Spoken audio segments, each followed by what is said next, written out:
وەک لیستگڤانێکی سەرەکەت هەرەمێدە بۆ خودی باندۆر.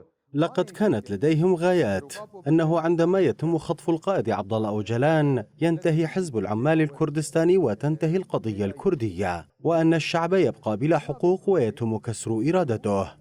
إلا أن الشعب كان على معرفة بغايات العدو، ولذلك صعد النضال وكبر الحزب أكثر فأكثر. وفي البدايات عندما كانت الزيارة مسموحة مع القائد، كان القائد آبو يتابع ما يحصل في الخارج، وعندما كان القائد آبو ينطق ولو بكلمة أو جملة، كانت تلك الجملة بمثابة مفتاح حل للأزمات.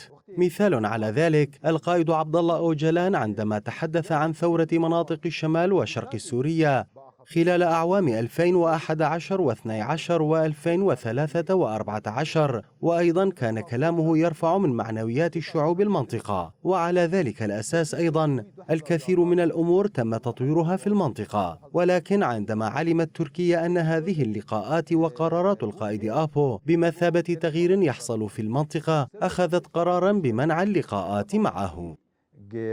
Virengî bandora wî çêdibe biryardan nehêlin dengî wî derkeve derve.